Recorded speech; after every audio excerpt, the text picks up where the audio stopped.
Viernes 10 de diciembre de 2021, soy Paloma Barreto. Muchas gracias por acompañarnos en JN Noticias. Veamos enseguida nuestros titulares.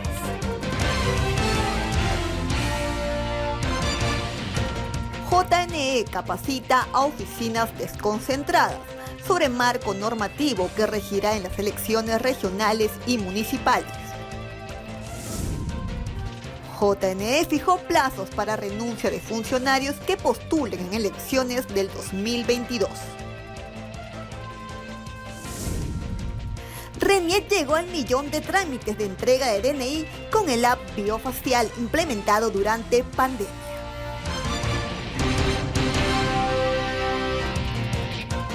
Amigos, el Pleno del Jurado Nacional de Elecciones publicó el reglamento sobre propaganda electoral, publicidad estatal y neutralidad en periodo electoral, el cual contiene disposiciones que regirán desde la convocatoria al proceso de elecciones regionales y municipales 2022. El Jurado Nacional de Elecciones publicó normas sobre propaganda electoral y publicidad estatal para comicios regionales y municipales 2022. Estas medidas regirán en todo el país desde la convocatoria al proceso electoral. El documento establece que constituirán infracciones en materia de propaganda electoral usar las oficinas públicas y los cuarteles de las Fuerzas Armadas y de la Policía Nacional del Perú para la realización de conferencias, asambleas, reuniones o actos de propaganda en favor o en contra de cualquier organización política o candidato, y la instalación de juntas directivas o el funcionamiento de cualquier comité político. En relación a la publicidad difundida a través de otras modalidades comunicativas como prensa escrita, redes sociales, paneles, entre otros, se exige que se informe de la misma a través de un reporte posterior en un plazo de 7 días hábiles, que se cuente desde el inicio de la difusión. Cuando la publicidad estatal se difunda en redes sociales y o plataformas digitales oficiales, se debe informar el enlace o link donde se ubica el elemento publicitario. La infracción de esta normativa implicará que se ordene el cese, retiro o adecuación de la publicidad estatal, propaganda indebida o infracción a la neutralidad, según corresponda, bajo aparcimiento de amonestación pública y una multa que oscila entre 30 y 100 UIT, que vendría a ser desde 132.000 a 440.000 soles. En primera instancia, los casos son tratados por el Jurado Electoral Especial y en última y definitiva instancia por el Pleno del Jurado Nacional de Elecciones.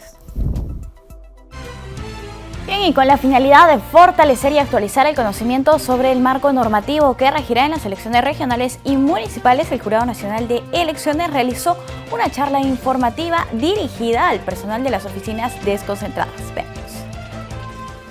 Con miras a las elecciones regionales y municipales y con la finalidad de fortalecer los conocimientos del personal de las oficinas desconcentradas sobre el marco normativo que regirá en los próximos comicios, el Jurado Nacional de Elecciones realizó una charla de actualización.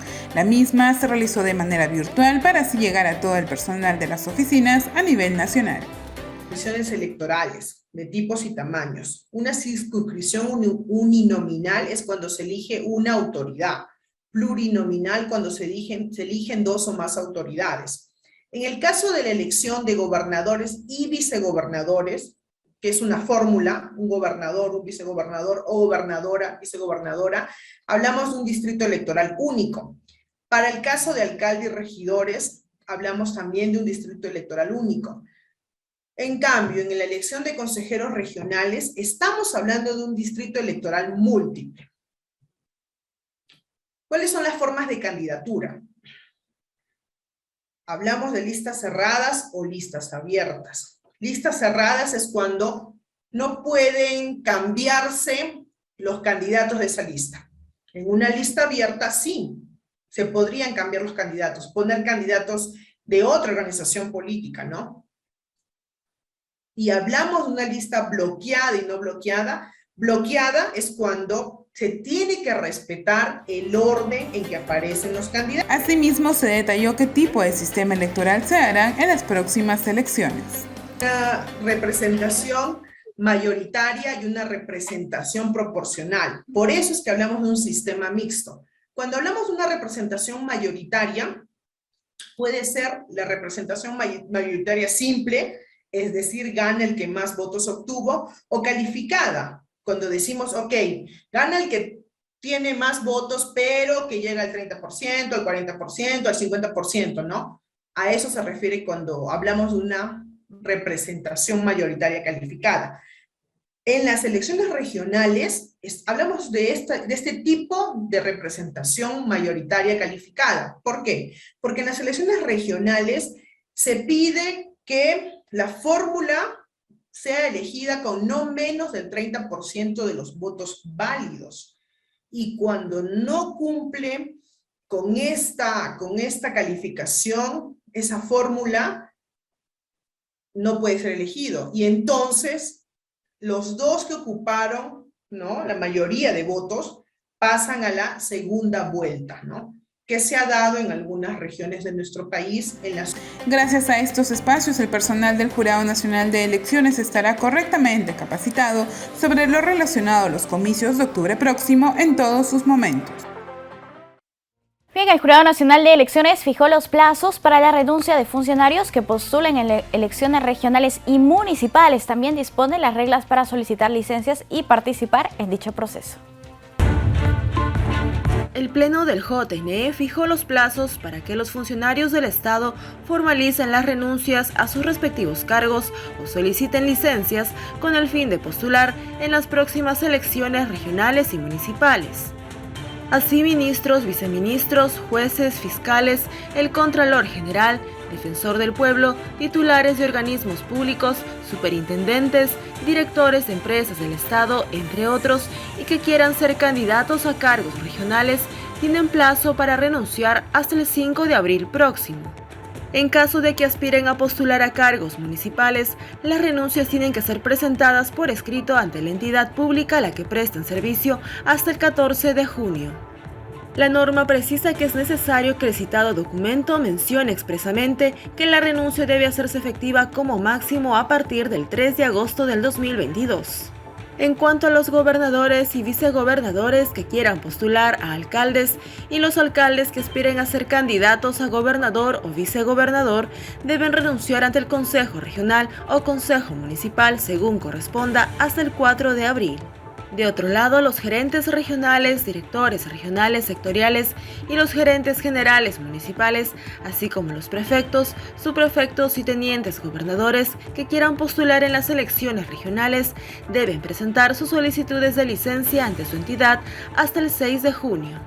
Además, los miembros de las Fuerzas Armadas y de la Policía Nacional que quieran participar tienen que contar con pase a la situación de retiro, el cual debe darse como máximo el 14 de junio del 2022.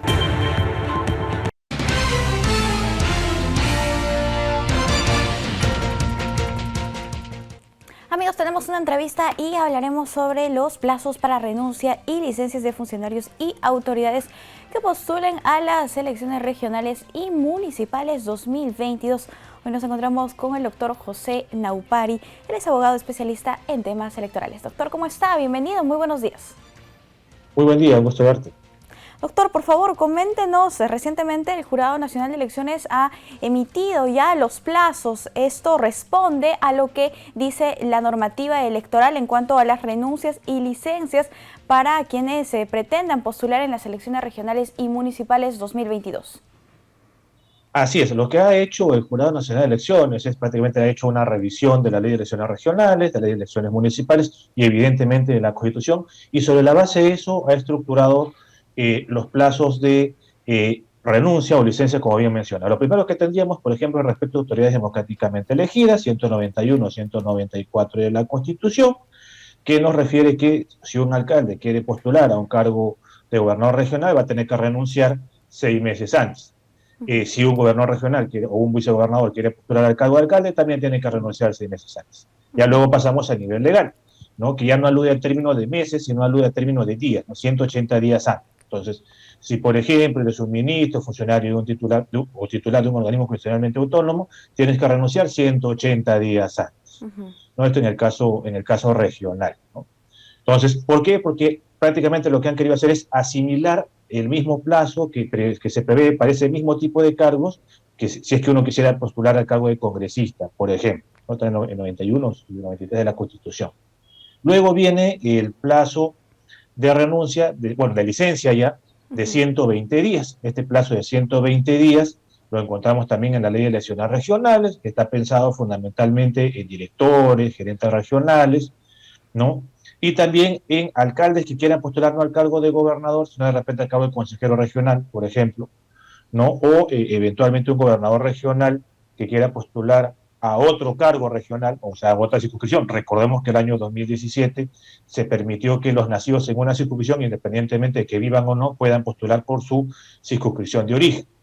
Luego ya va a venir el tema de las licencias referidas justamente al plazo de 60 o 30 días, ¿no?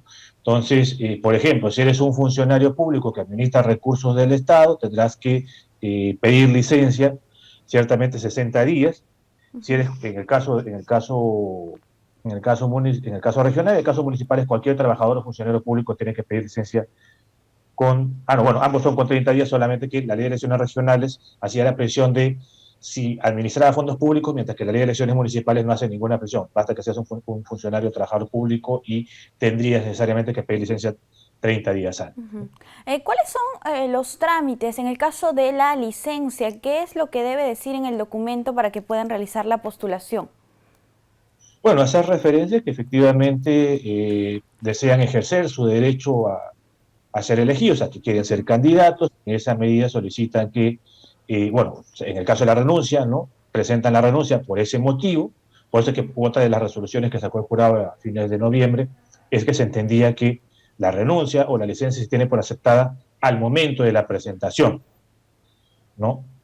Y evidentemente se tiene que hacer la precisión de la fecha, ¿no? Recuerdo que a nivel jurisprudencial el JN ha lamentablemente a veces declarado la improcedencia de algunos candidatos porque se equivocaron en el periodo de tiempo en el cual era eficaz la licencia, sobre todo pensando en aquellas licencias que son efectivas después de 110 días antes de la elección. Recordemos que hay una fecha de corte, la solicitud de inscripción de lista de candidatos se presenta hasta 110 días antes de la elección, pero hay plazos de renuncia a licencia que van a darse 60 días calendario antes de la elección o 30 días calendario antes de la elección, con lo cual, evidentemente, yo tengo que presentar el documento con la solicitud de inscripción, pero que esa licencia va a ser eficaz, o esa renuncia va a ser eficaz, o 60 días o 30 días antes de la elección. Doctor, en todo caso, es un aspecto al que se le debe prestar mucha atención porque este podría ser causal de exclusión o de rechazo de alguna candidatura. Fundamentalmente de improcedencia. Rara vez se le pasa a un jurado electoral especial estos plazos de licencia porque el documento va con la solicitud de inscripción de lista de candidatos, con lo cual podría terminar siendo declarada improcedente la candidatura de ese candidato o candidata. Bien, listo. Es preciso señalar que no existe la reelección en caso de los gobernadores, ni los alcaldes provinciales, ni municipales. Sin embargo, sí pueden postular a otros cargos. Para precisar esto, doctor. Claro, esta reforma constitucional se aprobó en el 2015, fue interpretada ya en la resolución 442-2018 JN, criterio que no ha variado, por más que haya cambiado la conformación del pleno, dudo que varíe, en la cual refería que efectivamente hay una prohibición de reelección inmediata en el mismo cargo para el que se fue elegido. Ello que supone que si, por ejemplo, yo asumí la alcaldía porque vacaron al alcalde o inhabilitaron al alcalde que sí fue elegido, yo, primer regidor que asumí la alcaldía, sí puedo postular a esa misma circunscripción. O, por ejemplo, yo soy alcalde distrital, puedo postular a la alcaldía provincial, o viceversa. O yo, que soy alcalde en un distrito, puedo postular como alcalde a otro distrito. Lo mismo se va a predicar respecto de los gobernadores regionales. Entonces, si yo soy un gobernador regional en la circunscripción A, puedo postular a gobernador regional en la circunscripción B. Eso ya está permitido y es un poco lo que ha desarrollado. Igual, si yo soy un consejero regional que ascendí porque terminaron vacando o hay una causal de suspensión o inhabilitación del gobernador y vicegobernador, yo, pese a que ejerzo en ese momento el cargo, podría ir al cargo de postular al cargo de gobernador regional. Bien. ¿Por qué existe la diferencia entre renuncia y licencia para ciertos cargos? Bueno, en principio está más que todo atendiendo a la naturaleza o la dimensión del cargo que tú tienes. Pero lo que se busca es optimizar en la mayor medida de lo posible la neutralidad estatal. Entonces, una licencia en sentido estricto no te termina desvinculando del todo la entidad, porque ponte, si tú luego de la elección no ganaste, regresas a tu plaza. Y en el periodo en el que tú materialmente estás en campaña, por decirlo de alguna manera, sigues teniendo algún tipo de vínculo con la entidad. O sea, me refiero a vínculo de facto, no vínculo jurídico, por decirlo de alguna manera. Y como en política no solo hay que ser, sino parecer, se busca un mayor grado de neutralidad en aquellos cargos altos como es titulares de ministerios, titulares de organismos constitucionales autónomos, en los cuales dicen, mira, ¿sabes qué? Corta cualquier tipo de vínculo con la entidad porque no quiero que indirectamente a través de tus subordinados, porque tú estás solamente, si fuera licencia, solo estás temporalmente fuera, después quieras terminar pagando favores. Entonces, para evitar esos problemas es que si tienes un cargo alto, renuncia. Si tienes un cargo medio, ¿no? Como tú o como yo, por ejemplo, ¿no? Simplemente pide licencia porque no tienes ningún poder de injerencia dentro de tu entidad. En el caso de los ministros, doctor, ellos tendrían que renunciar en todo caso al cargo, ¿y en qué momento, con qué tiempo de antelación?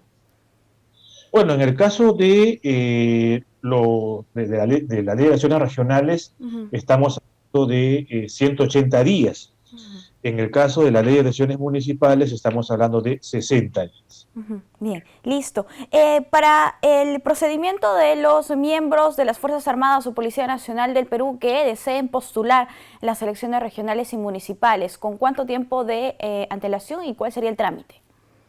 Muchas gracias por la pregunta.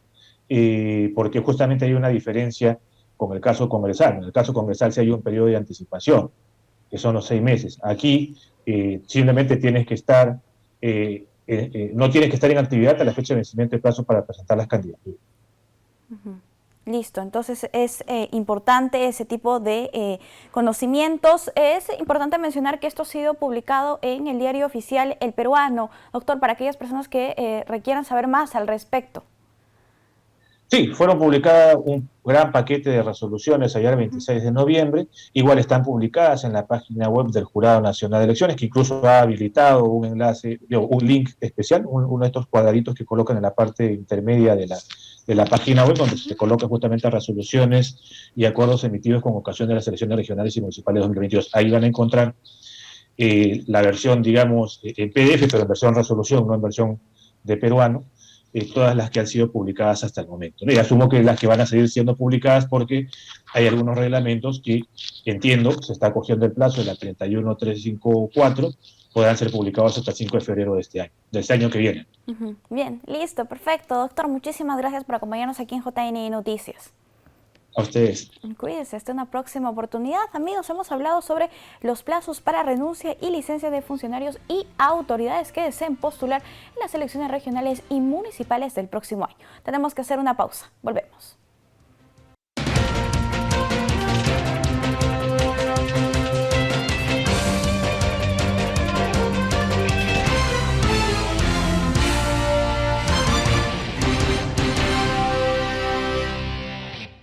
El Jurado Nacional de Elecciones recuerda el WhatsApp y correo habilitado del registro de organizaciones políticas para que las agrupaciones puedan resolver sus dudas de manera virtual, ello para prevenir los contagios de la COVID-19.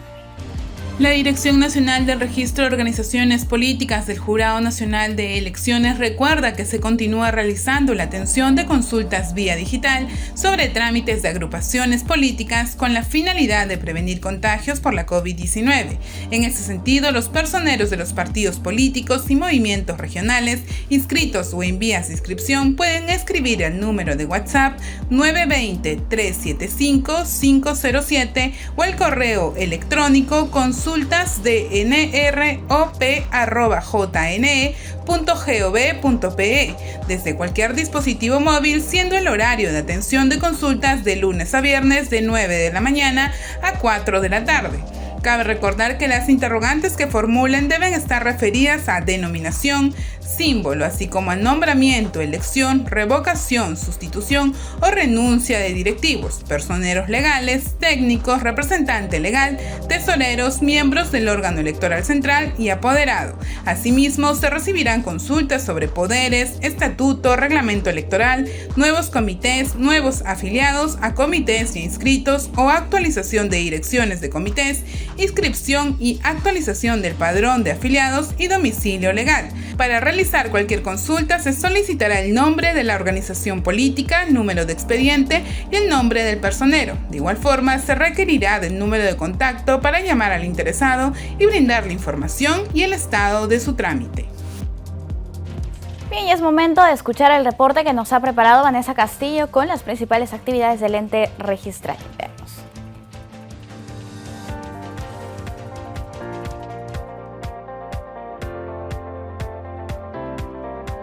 Hola amigos, bienvenidos a la central informativa del RENIEC. Estos son nuestros titulares. RENIEC publicó Padrón Inicial de Elecciones Regionales y Municipales 2022. RENIEC recibió delegación del Tribunal Contencioso Electoral de Ecuador.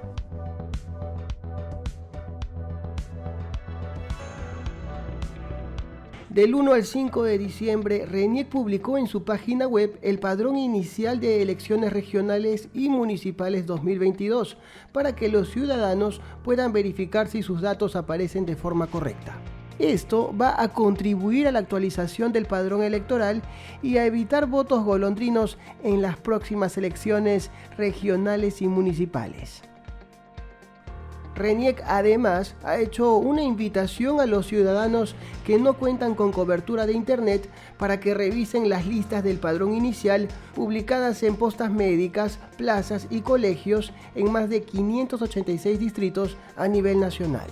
Es una necesidad que la población ingrese a la página, verifique los datos, por ejemplo, de un ciudadano fallecido, con el número del DNI, código de verificación, verifique sus datos en cuanto a su domicilio y nosotros con esta información, con este número de consultas y si tenemos posteriormente alguna queja, alguna tacha, puede presentar la queja.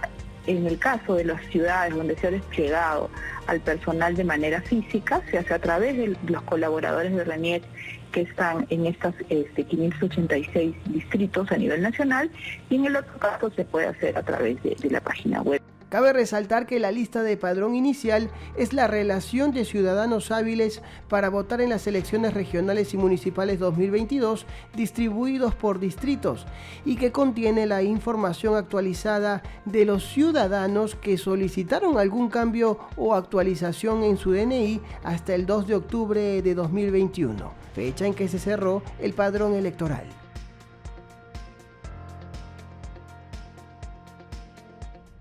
La delegación del Tribunal Contencioso Electoral de Ecuador estuvo de visita en nuestro país del 1 al 4 de diciembre y visitó las instalaciones del RENIEC. Esta comitiva, compuesta por magistrados y funcionarios ecuatorianos, llegó al Perú para tratar temas jurisdiccionales, académicos y administrativos con el propósito de fortalecer la democracia y el Estado de Derecho entre ambos países. El presidente del Tribunal Contencioso Electoral de Ecuador, Arturo Cabrera, habló sobre esta reunión con el RENIEC en la que hubo un intercambio de experiencias y conocimientos orientadas a la formación de profesionales en la carrera electoral. Nos llevamos muchas buenas impresiones. Tenemos similitudes de circunstancias, de procesos, de normas. En el Ecuador quizás somos un poco más ordenados en cuanto a que contamos con una norma que establece todas las relaciones político-electorales. Aquí ustedes tienen una diversidad de normas que se articulan en función de los mismos procesos. Las experiencias han sido muy buenas. Todos, los jueces, los magistrados, el equipo técnico, nos vamos muy contentos con lo que hemos alcanzado. Los funcionarios ecuatorianos durante esta visita han conocido sobre el proceso que se realiza para obtener los padrones electorales utilizados durante el proceso electoral en nuestro país. La gerente general de RENIEC, Virginia Cachay, habló sobre la importancia de tener en nuestro país a esta comitiva del Ecuador. Esto es sumamente importante para los procesos, para tomar en cuenta. Se comienza acá una relación distinta de intercambio de información, de sinergias entre dos instituciones que tienen actividades bastante similares y que lo hacemos de diferente manera. De hecho, hemos conversado con el presidente ya de intercambiar información, hacer sesiones virtuales, de repente visitarlos allá para conocer también cómo ellos hacen sus procesos, cosa que es muy importante en procesos que apuntalan la democracia de los países. Luego de esta enriquecedora experiencia, la comitiva del Ecuador se comprometió en promover a nivel internacional la lucha frontal contra la desinformación en procesos electorales.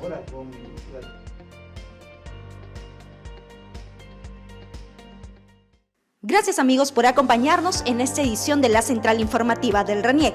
Recuerde que para mayor información puede ingresar a nuestra página web o visitar nuestras redes sociales. Hasta pronto. Y justamente sobre los servicios que ofrece el RENIEC, nuestra compañera Lisset Guzmán se encuentra en su sede central con la jefa de esta institución. Lisset, ¿cómo estás? Muy buenos días. Adelante. Paloma, muchas gracias por el pase. Me encuentro en la agencia de RENIEC del Jirón Cusco. Hoy día se llevó a cabo el trámite, justamente del trámite del millón de vía biofacial, del DNI biofacial.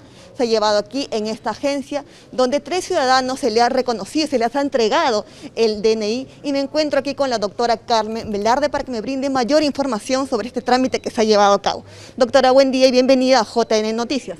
Muchas gracias, Lisset. Un saludo para ti, para Paloma y por supuesto para todos los televidentes que nos están escuchando.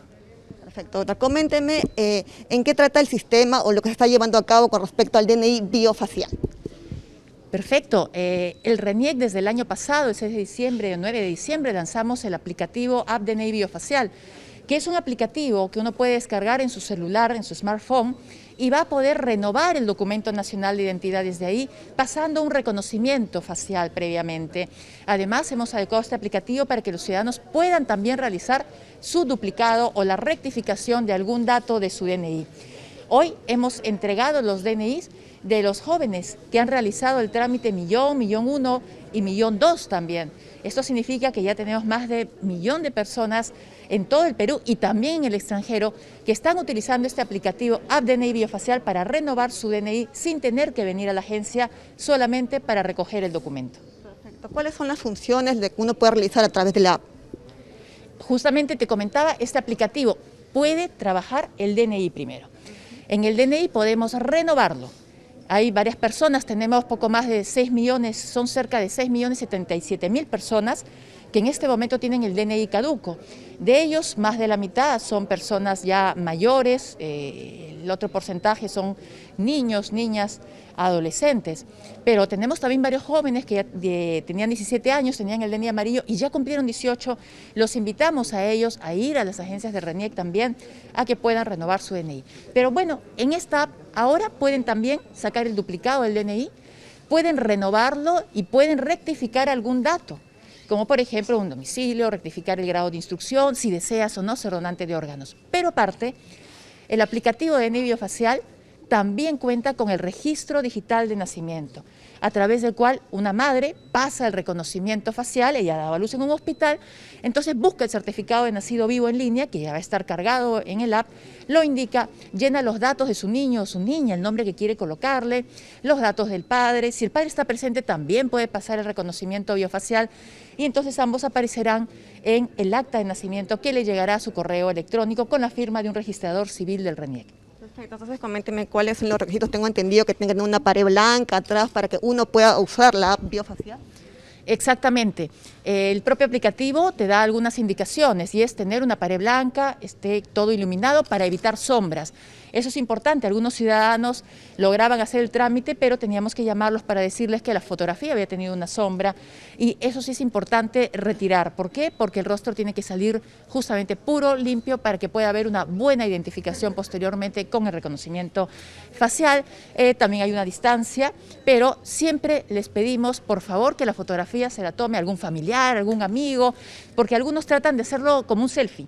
Y entonces el sistema puede ver cambios en el rostro y simplemente no va a validar la fotografía. Entonces los invitamos a que este trámite sea en equipo junto con la familia que les pueda ayudar en la toma de fotografía. Ok, coménteme entonces, ¿eso de acá se puede hacer de cualquier tipo de celular? ¿Necesita un celular especial, un smartphone? Se necesita un smartphone de gama media, que tenga por lo menos datos y que pueda permitir que corra el programa. Hemos tratado que sea un programa poco pesado para que los ciudadanos puedan utilizarlo, pero sí es importante que se haga en un celular, en un smartphone de gama media. Tenemos ahora este app listo para Android como también para iOS. Perfecto, doctora. Cambiando un poco el tema, coménteme, ya que estamos cerca de las elecciones regionales y municipales del próximo año, ¿cómo ha hecho RENIEC para evitar el voto golondrino? Esa es una pregunta interesante porque como parte del sistema electoral estamos comprometidos con la ciudadanía en depurar y tener un padrón listo para poder ser utilizado. Nosotros, antes del cierre del padrón del 2 de octubre, iniciamos una campaña, el padrón lo hacemos todos, donde prepublicamos algunos datos para que los ciudadanos pudieran ver su imagen, corroborar si se encontraban ahí, que algún familiar fallecido no estuviera. Después de eso ya hemos hecho hace poco la publicación del padrón, del 1 al 5 de diciembre, los ciudadanos lo han tenido publicado para poder realizar algunas tachas que consideren pertinentes, sobre todo de personas que pudieran haber colocado una dirección que no es la suya. Y en este caso es una forma de luchar contra el voto golondrino. Otra forma también que estamos trabajando es las visitas domiciliarias. Estamos yendo a las casas de los ciudadanos que han declarado una dirección para corroborar que efectivamente vivan ahí. Sobre todo estamos yendo a las zonas de las cuales hemos recibido denuncias de votos golondrinos. Cuando vamos y el ciudadano corroboramos que no vive ahí, inmediatamente se retorna a la dirección anterior. Pero también evaluamos las personas que viven en una misma dirección. Podemos tener 30 personas habitando en una misma dirección, entonces vamos también a ese domicilio para verificar si efectivamente las 30 personas viven ahí. Estamos tomando varias medidas y por supuesto con el Jurado Nacional de Elecciones, que luego estará fiscalizando, también nos da mucha información muy rica que nos permite depurar este padrón para luchar contra los votos golondrinos. ¿Cuáles serán las sanciones que tendrían esas personas que incurran en el voto golondrino? No, por supuesto, si ellos han dado una declaración falsa a RENIEC, nosotros tenemos que hacer el procedimiento respectivo para que la Procuraduría pueda hacer las denuncias pertinentes por alguna falsedad en el dato entregado al RENIEC. Y con respecto a las coordinaciones con los entes electorales, el jurado, la OMPE, ¿qué es lo que están llevando a cabo con respecto a las próximas elecciones? Ya tenemos que formar el Comité de Coordinación Electoral, ya que tenemos aprobado el cronograma de las elecciones regionales y municipales, hace poco lo ha aprobado el Jurado Nacional de Elecciones. Siempre hemos podido trabajar bastante bien, muy coordinadamente en este comité, pero también, por supuesto, haciendo un trabajo en equipo, porque ese es el éxito de unas elecciones, 3 entes del sistema electoral que trabajen coordinadamente y en equipo para podernos ayudar mutuamente. Perfecto, doctora, muchísimas gracias por sus palabras. Y como ya escuchaste a la doctora, ella ha dado manifestación con respecto a la aplicación de DNI biofacial que se ha dado la entrega a las personas que han cumplido el millón y medio. ¿Ya? Y justamente ellos se encuentran acá, con quien vamos a conversar ya en unos instantes. Nosotros nos quedamos aquí en la agencia de Quirón, Cusco, para poder transmitir mayor información. Adelante, Paloma, en estudios.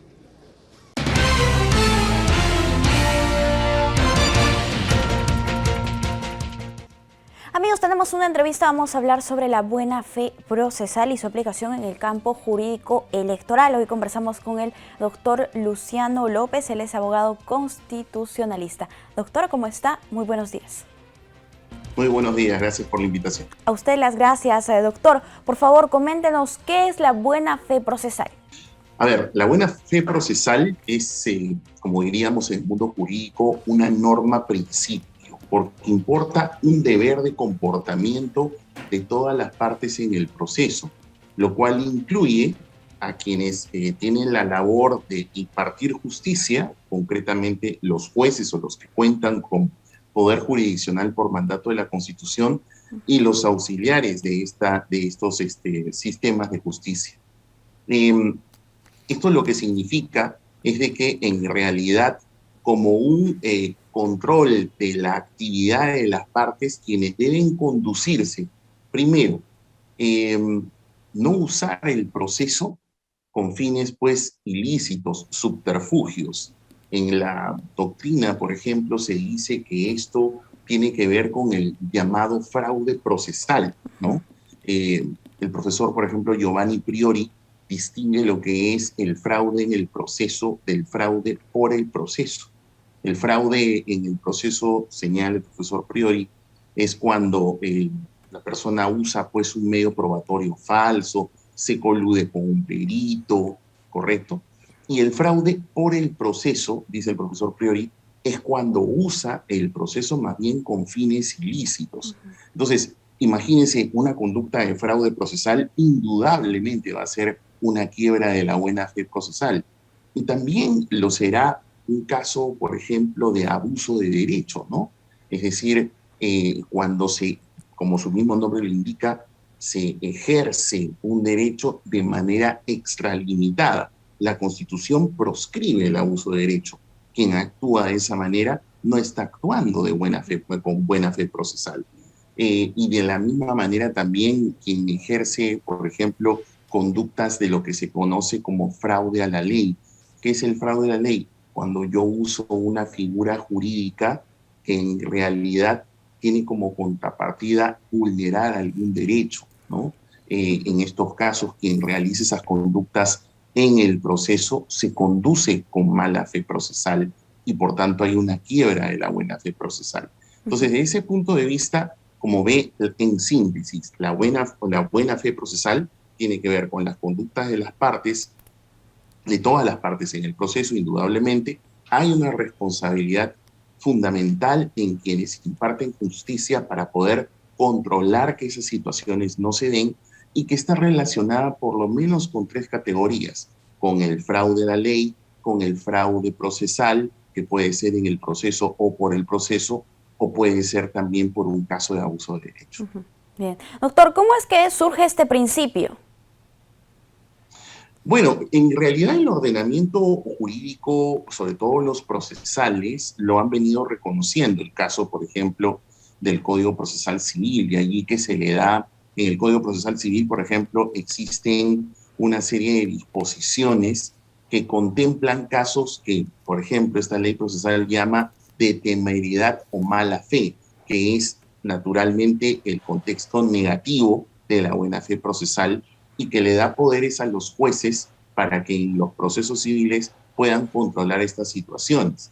En el derecho penal, por ejemplo, a nivel positivo, existe un delito, que es el delito justamente que se llama de fraude procesal, ¿no? Es decir, existen diversos espacios en los ordenamientos jurídicos civiles, penales, como los que acabo de mencionar, que justamente permiten señalar de que esto además está positivizado, sin contar que, como mencioné hace un momento, la proscripción del abuso de derecho es un mandato más bien constitucional.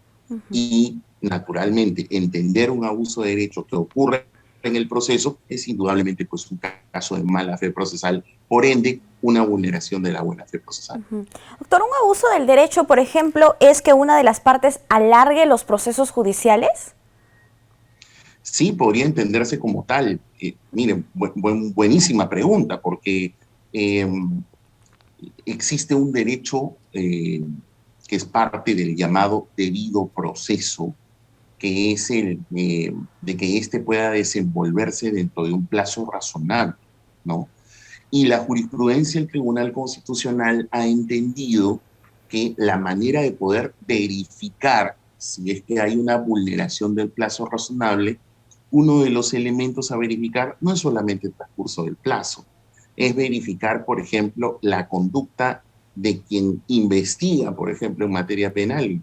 Ha dicho varias veces el Tribunal Constitucional, siguiendo la jurisprudencia de la Corte Interamericana, es decir, que, por ejemplo, supongamos un fiscal que genera inacción, que no se, como se dice coloquialmente, no se pone las pilas y no lleva adelante rápidamente la investigación y deja vencer el plazo, pues no va a estar acogiéndose a decir, bueno, yo estoy investigando y tengo todo el derecho a seguir investigando. No, pues usted se supone que dentro del plazo tiene que hacerlo de manera rápida. Y también se controla, bajo esos parámetros jurisprudenciales, de que la propia parte no haya causado dilación en el proceso. Es decir, si hay un plazo, por ejemplo, para que el proceso se desarrolle o una investigación se desarrolle, y el propio investigado o la propia parte genera dilación presentando recursos inocuos, ¿no? Dilatando maliciosamente, pues eso definitivamente es una conducta de mala fe procesal, porque se supone que quienes participan en el proceso lo deben hacer de manera colaborativa para que pueda dilucidarse lo que es material este. Claro. Doctor, ¿en el Perú existen sanciones específicas para combatir el abuso del derecho? Como mencioné hace un momento, desde el punto de vista del ordenamiento jurídico, por ejemplo, en materia penal existe un delito que se llama el delito de fraude procesal, que es cuando, grosso modo, según lo que tengo entendido, el Código Penal lo tipifica como la conducta de aquel que usa el proceso para inducir a error, ¿no? Al juez, ¿no? Por ejemplo. Y es una figura delictiva, es una figura pues bastante grave. Sí, eso que está previsto en la ley penal me hace más bien referir a lo que las distinciones que hace el profesor Giovanni Priori cuando distingue el fraude procesal en el proceso y por el proceso, ¿no? Entonces sería un caso más bien de fraude procesal por el proceso que estaría sancionado penalmente. Pero a su vez también, como dije, el Código Procesal Civil contempla una serie de figuras que las titula de temeridad o mala fe. Y toda esa serie de conductas se le da poderes al juez para que pueda desde llamar la atención a las partes, desde multarlos y hasta de remitir copias al Ministerio Público para que actúe conforme a sus atribuciones. Y en el caso de nosotros los abogados, que además somos unos articuladores claves en los procesos judiciales en donde existe la llamada defensa cautiva, que en castellano es que nosotros los abogados tenemos que obligatoriamente patrocinar a las partes. Muchas de estas conductas son promovidas lamentablemente por malos letrados que generan o recomiendan estas conductas dilatorias o de temeridad o mala fe. Por eso la ley señala de que el juez está facultado a remitir copias a los respectivos colegios profesionales de abogados para que puedan actuar conforme a sus atribuciones éticas y puedan sancionar también a los malos letrados. Bien, doctor, en el campo del derecho electoral, ¿existe también este abuso?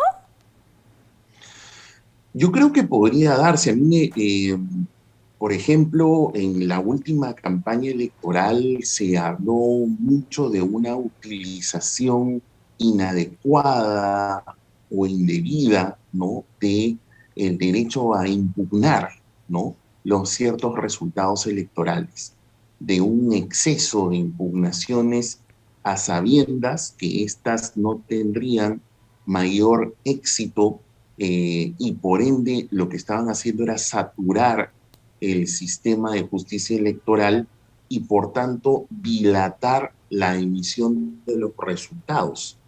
Esto incluso se vio agravado con la participación, lamentablemente, de un miembro del propio jurado, el representante del Ministerio Público, que luego ha sido más bien ya destituido por la Junta Nacional de Justicia, ¿no? Entonces, fue un momento bastante crítico en el que el Jurado Nacional de Elecciones, cómo podía hacer frente a este ejercicio. Vea usted, por eso al inicio de la entrevista le decía, la buena fe procesal, su contrapartida, la mala fe procesal, está vinculada al abuso de derecho, está vinculada al fraude de la ley, está vinculado al fraude procesal. Y entonces, por ejemplo, esto que pasó en la última elección podría identificarse como un claro caso de abuso de derecho. Entonces, ¿esto qué significa? Lo que significa entonces es de que si bien las normas electorales de carácter procesal, si tienen alguna situación de vacío sobre situaciones como las que lamentablemente hemos vivido, yo creo que pueden aplicar de manera supletoria el ordenamiento, por ejemplo, procesal civil, que le permite a los jueces, y digo jueces porque la Constitución reconoce que el Jurado Nacional de Elecciones tiene facultades jurisdiccionales porque es la máxima instancia de la justicia electoral, cosa que también ha reconocido la jurisprudencia del Tribunal Constitucional. Entonces, como órgano de justicia electoral, con poderes jurisdiccionales, tranquilamente puede hacer uso de las facultades que se le da a los jueces en el caso, por ejemplo, del ordenamiento procesal civil y poner coto y hacer control de los casos de fraude procesal, de abuso de derecho, correcto, de fraude a la ley, que son situaciones de conductas dilatorias, que son prácticamente, pues, como nos ha pasado, realmente lastimoso, penoso, porque al final estos malos litigantes electorales lo que hicieron fue poner en vilo prácticamente al país y hasta dificultar una transición, ¿no? Porque se estilaba siempre que una vez que se daban los resultados, se proclamaban los resultados electorales de segunda vuelta, se generaba la transición de gobierno a gobierno. Prácticamente el actual gobierno no tuvo pues ni días prácticamente como para poderse instalar adecuadamente. Entonces, los daños realmente son perjudiciales. Así es, doctor, considerando además que en un proceso electoral los plazos son bastante cortos, ¿no? Doctor. Exactamente. Sí, listo, doctor, muchísimas gracias por acompañarnos aquí en JN Noticias. Hemos conversado un poco sobre la buena fe procesal y su aplicación en el campo jurídico electoral. Ha sido un gusto conversar como siempre con usted. Gracias. Igualmente, muchísimas gracias. Buen día. Hasta una próxima oportunidad. Hasta luego. Amigos, nosotros vamos a hacer una pausa. Volvemos.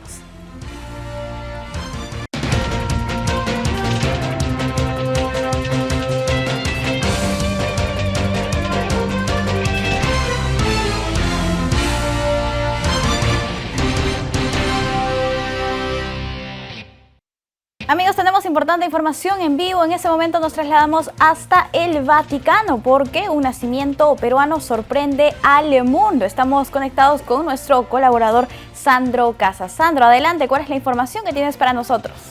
¿Qué tal, señoras y señores? Muy buenas tardes. En estos momentos, de aquí desde Roma, le mando un saludo muy especial para el Jurado Nacional de Elecciones. Quien les habla es su amigo Alexander Casas Carvajal, que ha venido aquí al Vaticano, a la Plaza San Pedro, donde se está presentando en estos momentos, ya va a dar inicio a la programación de lo que es el encendido del árbol, pero también algo muy importante, quiero que sepan ustedes, de que aquí en Roma se hace presente nuestro país, trayendo el pesebre de Huancavelica. Así que en estos momentos ya el padre, Papa Francisco, está empezando con la ceremonia, así que muy atentos para todos ustedes porque hoy es el encendido del árbol desde Roma, el Vaticano, para el Jurado Nacional de Elecciones.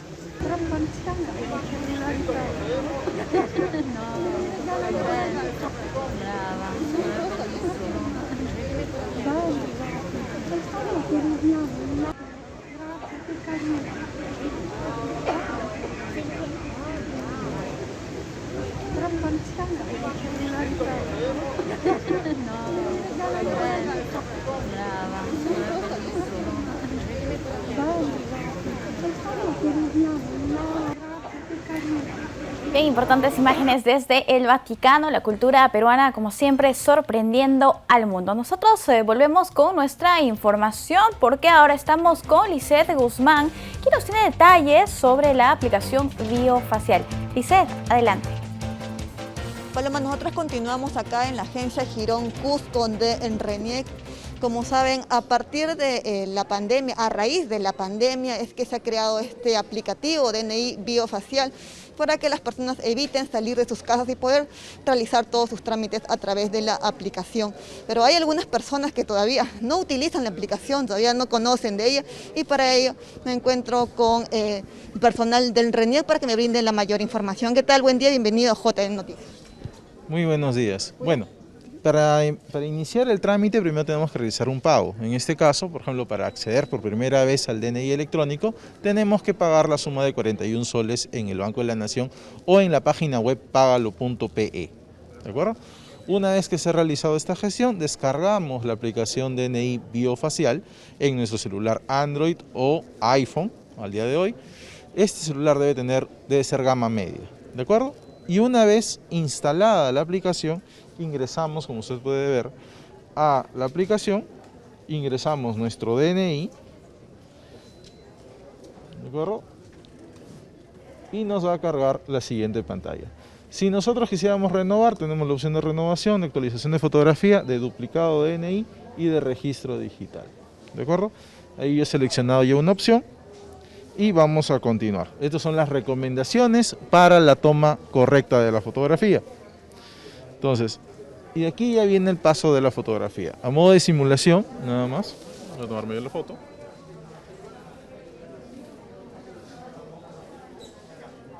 Un segundito.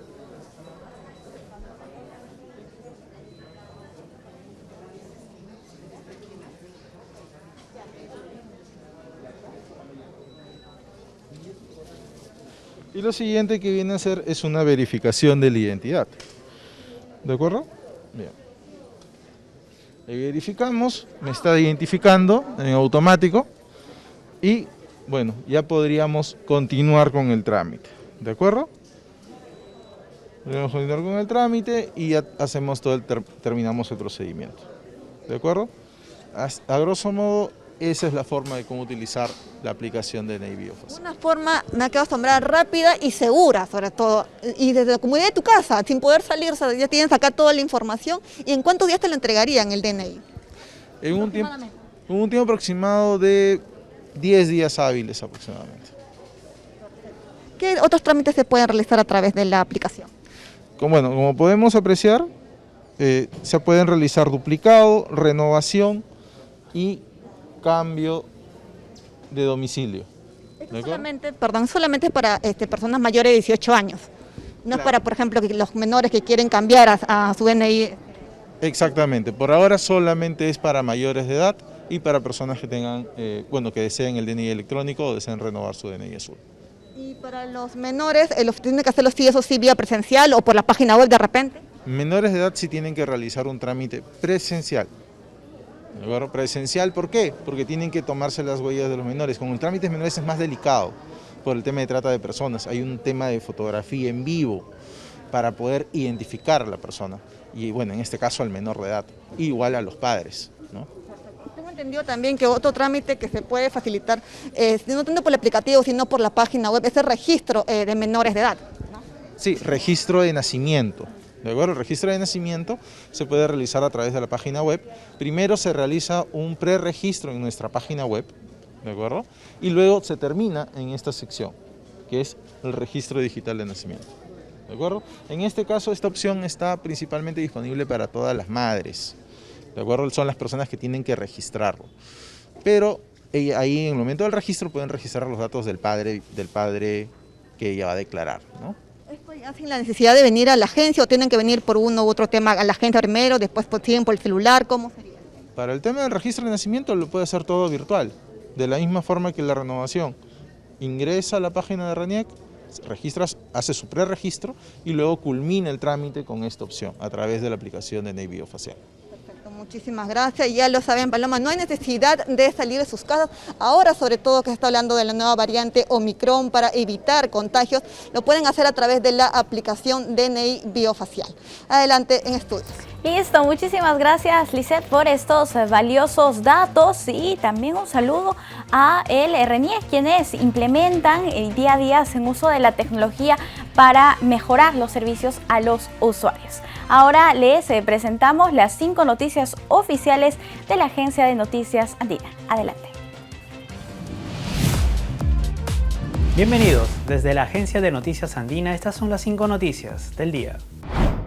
Desde hoy, todos los mayores de 18 años que deseen ingresar a locales cerrados están obligados a presentar su carnet físico o virtual que acredite haber completado su esquema de vacunación contra el COVID-19. De igual manera, deberán hacerlo las personas que deseen viajar en transporte terrestre o aéreo.